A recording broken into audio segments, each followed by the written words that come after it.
अभी सब्सक्राइब करें हमारे YouTube चैनल ईश्वर टीवी को और देखिए वीडियोस सबसे पहले।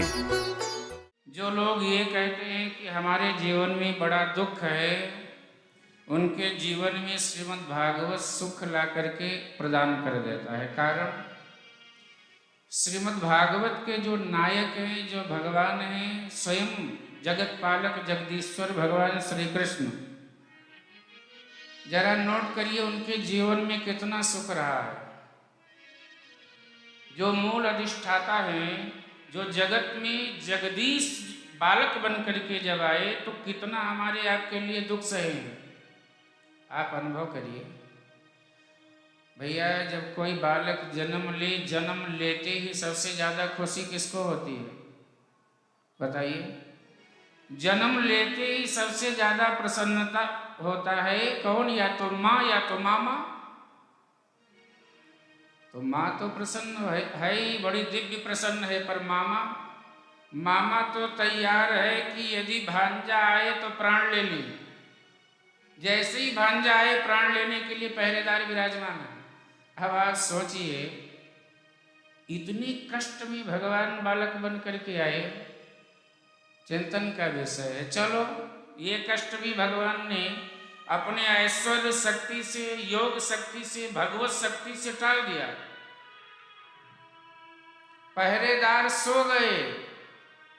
यमुना मैया में किसी तरह से नंद बाबा जी अपने बालक को अपने सिर पर बिठा करके ले करके गए। अच्छा ध्यान देना, भगवान जब भैया बेस हटाने की जरूरत है, बेस हटा दो ना तो ठीक आवाज आ जाए।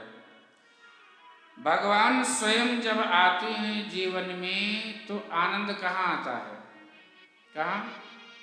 सबसे पहले आनंद, ध्यान देना, भगवान सबसे पहले यहीं आएंगे, यहीं, और यहाँ से फिर हृदय में उतर जाएंगे। तो मथुरा क्या है?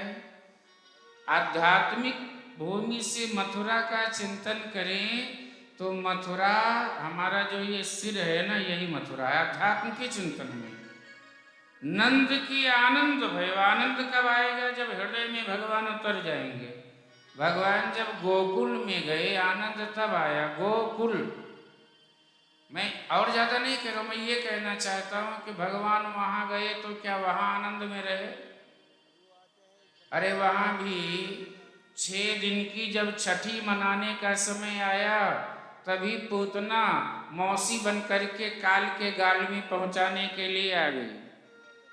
इतना ही नहीं, पूरा जीवन भगवान श्री कृष्ण का आप देख लीजिए, पूरा जीवन संघर्षों से भरा हुआ, फिर भी बंसी बजाते हैं, फिर भी मुस्कुराते हैं, फिर भी रास रचाते हैं, फिर भी भक्तों के जीवन के कष्ट को दूर करते हैं। ये कौन है?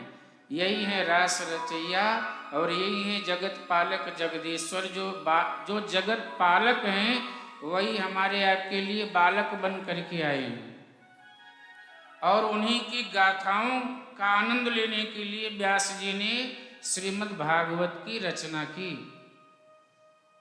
और ज्यादा विस्तार जाएं तो अभी आप शादी विवाह में जाके देख लो, भगवान श्री कृष्ण का कथाएं आएंगी। एक भी ऐसी शादी नहीं हुई है जिनमें पूरे परिवार के लोग, संबंध के लोग, रिश्तेदार के लोग बाराती बन के चले जाएं कि मेरे लाला की शादी है। एक भी ऐसी शादी नहीं हुई है। तो भगवान शायद ये बताना चाहते हैं कि जीवन विषम वासनाओं से, विषम संघर्षों से घिरा हुआ है, और संघर्ष समाप्त हो जाए उसी का नाम है कथा। जीवन की व्यथा समाप्त हो जाए, दुख समाप्त हो जाए, उसी का नाम है कथा। अब आप सोचे, क्या कथा सुनने के बाद दुख नहीं आता है? आएगा।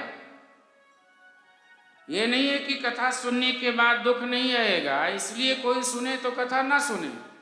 कथा सुनने के बाद में दुख आएगा, परंतु वो दुख जो पहाड़ जैसा दुख होगा, वो बिल्कुल फूल जैसा दुख बन करके आएगा, पर बहुत हल्का होकर के आएगा। ये भगवंत की कृपा होती है, ये ठाकुर जी की कृपा होती है। इसीलिए कभी कहते हैं दुख में तड़पो नहीं, सुख में फूलो नहीं, प्राण जाए मगर नाम भूलो नहीं। कृष्ण गोविंद गोपाल गाते चलो, मुरली वाले को मन से रिझाते चलो। तो भगवान के नाम का आश्रय लेते हुए जो श्रीमद् भागवत की कथा का आनंद लेते हैं, श्रवण करते हैं, जीवन का दुख समाप्त होता है, बिल्कुल समाप्त होता है। पहाड़ जैसा दुख फूल जैसा है तो समाप्त ही होता है।